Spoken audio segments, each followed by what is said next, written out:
It's the eCommerce Master Plan Podcast, here to help you grow your e-commerce business faster and more efficiently by cutting through the hype to bring you inspiration and guidance from the e-commerce sector and beyond. Here's your host, Chloe Thomas. Hello, Masterplan World. Welcome to our latest podcast. It is a pleasure to have you listening. I'm Chloe Thomas, creator of the eCommerce Masterplan. I'm an author, speaker and advisor, and I focus on e-commerce marketing. Welcome to the first podcast in our 2019 eCommerce Masterplan Growth Series, sponsored by Omnisend, the all-in-one marketing automation platform that empowers e-commerce marketers to boost sales with omnichannel tools. This is the third time we've done the Growth Series in January, bringing you double the number of episodes per week for the whole month, and with each one selected because it offers superb advice on how to grow your business in the coming year. We've got a very varied selection for you this year. I know you're going to find it really useful, so make sure you listen to them all. There's 10 in all, numbers 191 to 200. Now, as this show goes live on December the 31st, I realise for several of you listening, it's not technically January. But to me, it just made sense to include this episode. Because as we do every year on the show, we're finishing the year by asking a hand-picked group of experts, what is the most important thing we learned in e-commerce in 2018? The answers are clearly going to give you some great ideas for growing your business into 2019.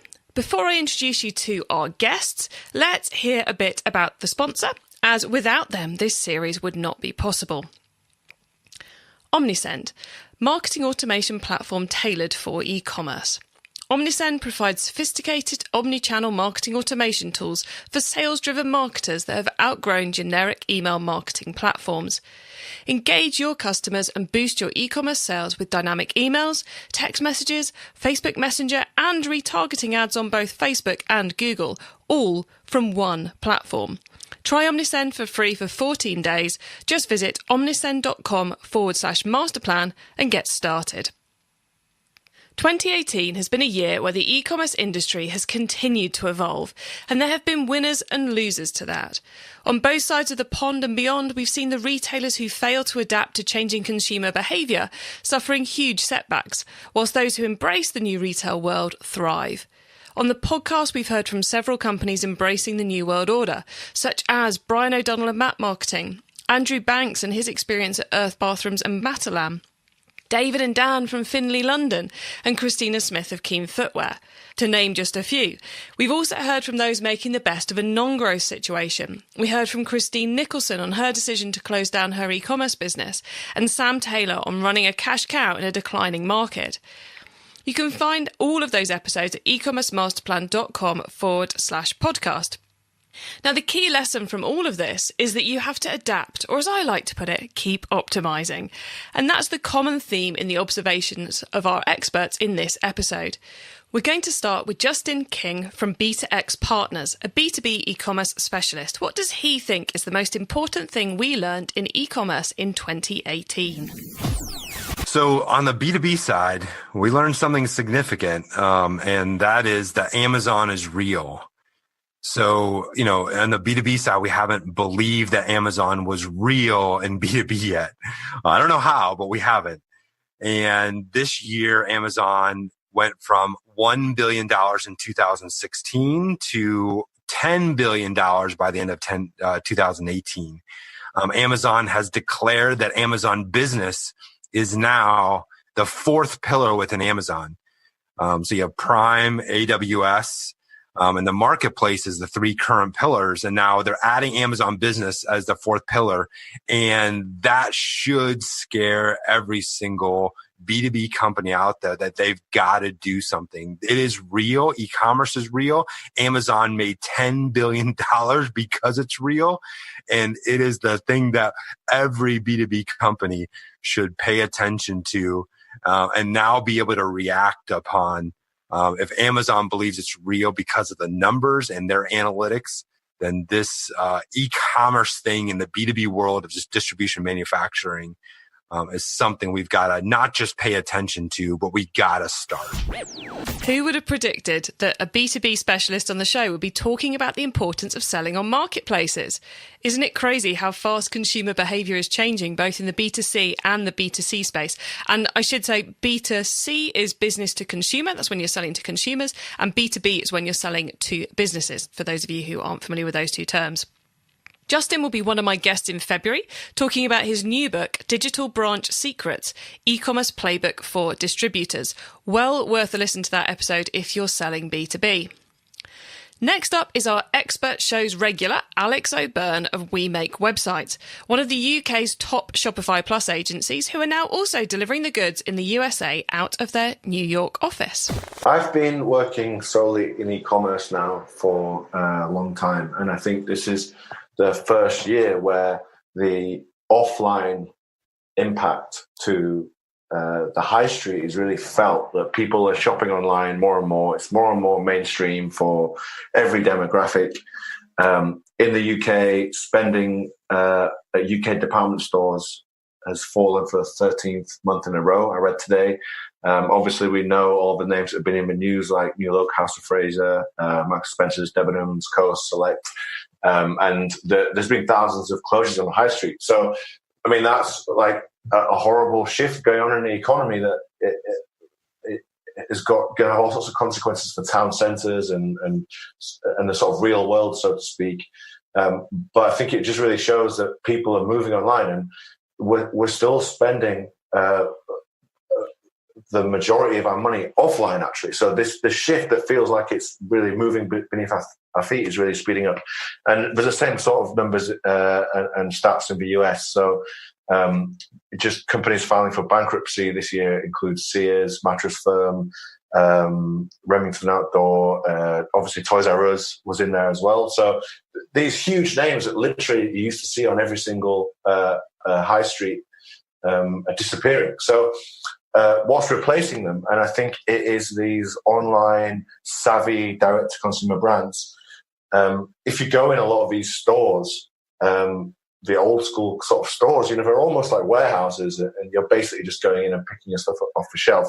And I think the so-called sort of millennial, digitally native, vertically integrated brands are really accelerating and filling every possible space. So companies like Birchbox, Hims, M. Jimmy, Outdoor Voices, Warby Parker, Dollar Shave Club, obviously been around for a while.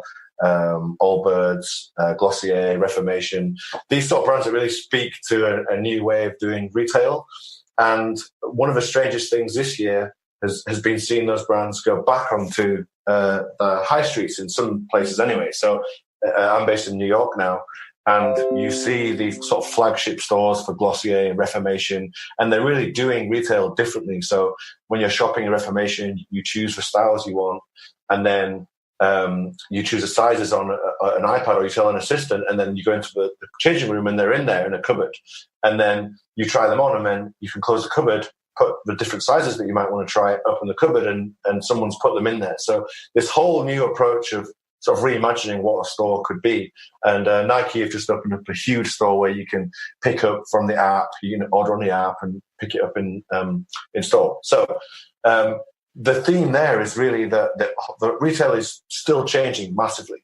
And it's an exciting time, really, just both online and also for those newer brands that are starting to experiment with offline and do omnichannel, which has been a buzzword for years, but no one's ever nailed it. And I think Amazon normally leads the way with this stuff. And as we saw, they had their store, Amazon Go, where you could go in and just pick stuff off the shelf. So there's a whole new world of retail happening. And I know that we like to talk about e-commerce, and that's certainly what our company focuses on. But we can't help but be influenced by what's happening in the world around us. So that is the really big thing that sunk in for me in 2018. Again, I bet none of us thought we'd hear from a website builder about the power of the offline experience. But, and I'll let you into a little secret here, those of us who really get e-commerce have known all along that the real world experience is crucial for success. Let's flip into the world of marketing now with first-time expert guest, the marvellous Selena Knight. If you've not previously heard of Selena, she's an expert in bricks and clicks retail. Having created and sold her own chain of retail stores, she now helps many retailers around the world to work out how to grow their bricks and clicks activity. I think one of the most important things that we learned in e-commerce in 2018 is that customers are no longer going to connect if you're just sending out these buy my stuff emails. They really want emails that are personalized to them. They want customized emails that show them what they're interested in and not just what every single person on your email is interested in. And I know that means that you have to do some segmenting, but there are so many tools out there these days that will do this for you. But I think in order to be a successful e-commerce business going forward, you have to adapt and you have to just stop sending out these campaign blasts, which are just buy my stuff, and expect them to actually give you a decent return on investment, and also expect your customers to hang around. And we all know that selling to an existing customer is way easier than buying a new customer. So you've got to love those customers and actually treat them like you're happy to have them there. And if that's what you need to use segmenting for and personalization for, then you just have to do it to stay in business and to stay successful moving forward. If you want to find out more about what Selena's up to, then have a listen to her podcast, The Bringing Business to Retail Show. Now, before we hear my thoughts and those of our last guest expert, here's a reminder of our sponsor. Omnisend, the marketing automation platform tailored for e-commerce. Omnisend provides sophisticated omnichannel marketing automation tools for sales-driven marketers that have outgrown generic email marketing platforms. Engage your customers and boost your e-commerce sales with dynamic emails, text messages, Facebook Messenger, and retargeting ads on both Facebook and Google, all from one platform. Try Omnisend for free for 14 days. Just visit omnisend.com/masterplan and get started. Also focusing on the marketing side of things is our regular guest expert, Chris Dawson from TameBay. 2018 has been a really interesting year on marketplaces because they have started to charge extra fees for extra prominence. And that's both on eBay and Amazon, eBay with promoted listings and Amazon with sponsored ads. If you go to any page on Amazon now and search for almost any item, at the top of the page, you'll almost certainly find a brand section sponsored by a brand in that category. Then you'll find sponsored ads where people are paying extra for exposure. Invariably, if Amazon have their own brand products, they'll also be promoting those. And a really interesting one is an Amazon's choice flag, which they put against products. That signifies the product they're most likely to promote on a voice search on something like Amazon Alexa. So if you search for something like AA batteries or a computer mouse, Amazon will suggest an item, and the first one they suggest will be the Amazon choice. If you don't want that, you can always say, no, suggest another item, and they will. But what this means for merchants is, because people are paying for prominence, if you're not paying, your products will probably appear lower down in search. The sponsored products will almost certainly be above you. This has got a double effect. The first is it gives an ability for merchants to pay more and get their products shown. And if you're not pay to play, if you're not in the game, then your products will be lower. The interesting side is, the second side of it, is that both on eBay and Amazon, you'll generally only pay for a successful sale. But this does impact your cost base, because rather than paying 10%, 15%, 18% selling fees, you've got to factor in the fact that you've also got the fee for a successful sale if that sale results from a sponsored product or a promoted product, rather than from organic search. But what I would recommend is do some searches for your products on marketplaces, both Amazon and eBay, and just check out how many promoted positions there are above you in search. Or often, everything above the fold on Amazon nowadays is generally a paid-for position, and sometimes it can be the top 1, 2, 3 lines of search results that are paid positions. Seriously consider using sponsored ads on Amazon or promoted listings on eBay, and especially use them tactically. Use them to promote your new products, those that you've got really deep inventory for, and especially products which are unique to yourself, because both the marketplaces have algorithms for winning the buy box or being the top of eBay best match, where they take into account recent sales. So the more sales you get from paid search, the more sales you will also get from organic search when perhaps you ramp down your bids for the promoted listings and start to rely more on organic search.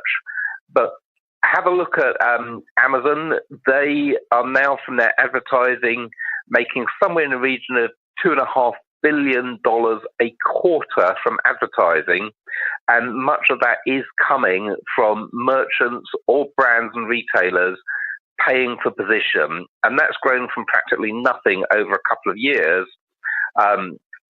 And when you see those sort of numbers coming in on the Amazon investor results, you know there's a lot of your competitors that are using this. The bad news is it is going to reduce your margins, but the good news is that if you start paying, you will get that prominence, and it can give your products a boost in search. So start thinking not just in terms of the basic fees on marketplaces, but start thinking about fees plus promotion fees. Yes, there are even more maths and calculations in your future. Anyone who thinks marketing and retailing is all about cool products and pretty pictures has a lot to learn, don't they? So what do I think was the most important thing we learnt in e-commerce in 2018? Well, I can't disagree with a single point raised by our experts, but my answer kind of builds and elaborates on them a little. In 2018, I've worked with a number of different businesses working to find their perfect marketing mix, where to spend their time and money to drive the greatest return. With none of those businesses has the answer been the same. Often, multiple are using a similar tactic, maybe email or ads, for instance, but they're using them in hugely different ways. As Selena was saying, you can't just go, we're going to send emails and assume a blast broadcast to the whole list is going to drive great results.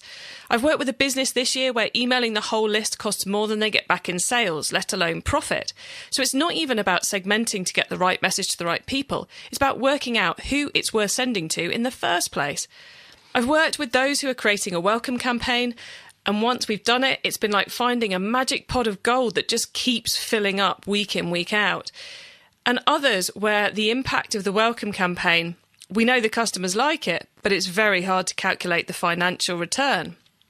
As Chris was saying, the ads arena has grown in complexity. Not only are there now a lot of different ways to use each platform, platforms being AdWords, Facebook, Instagram, LinkedIn, Twitter, Pinterest, Amazon, etc., but you also have a huge number of platforms to choose from. The choice is kind of bewildering. We've always known to get the best out of any marketing method, any marketing platform, we have to test and optimize our activity. But in the past, many of us paid lip service to that. We didn't really bother with it. We just turned on email, we just turned on AdWords and hoped for the best. In 2018, we learned that to successfully market our businesses, by which I mean to drive the volume of orders you need at a price you're willing to pay, you have to be in a state of constant marketing exploration.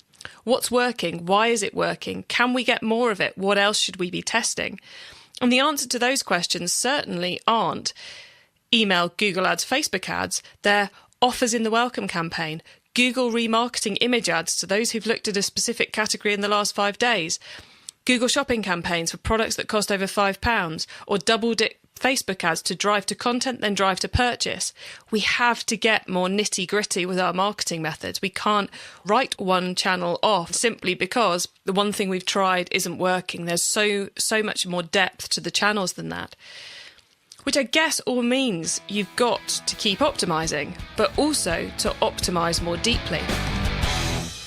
You can get the show notes for this episode, including all the links and resources we mentioned, by heading to ecommercemasterplan.com/podcast, where you'll find a link to this show, number 191. I hope you've enjoyed this episode, the very first episode from our 2019 e-commerce masterplan growth series, sponsored by Omnisend, the all-in-one marketing automation platform that empowers e-commerce marketers to boost sales with omnichannel tools. In the next episode, we'll be hearing our experts' marketing advice for 2019 when they answer the question, what is your top marketing tip for success in 2019? I think an even more surprising and eclectic mix of answers for that one than this episode, if you can believe it. Look, the whole point of this series is to help you grow your business into 2019. And that's also the point of the virtual summit we ran back in September. If you missed that, there is still time to get involved. It's over 20 expert video sessions, and in each you'll learn about a different way to improve your marketing. Think of it like a conference that you can tap into whenever you want. That includes sessions on email marketing, Google Ads and Facebook ads, if we've whetted your appetite for those in this episode. And there is a very special offer for podcast listeners that you can get by going to ecommercemasterplan.com/summit176 for a very special offer price on the whole of the summit content. Have a great week, all of you, and keep optimizing. Thank you for listening to the e-commerce master plan podcast. Find out more at ecommercemasterplan.com.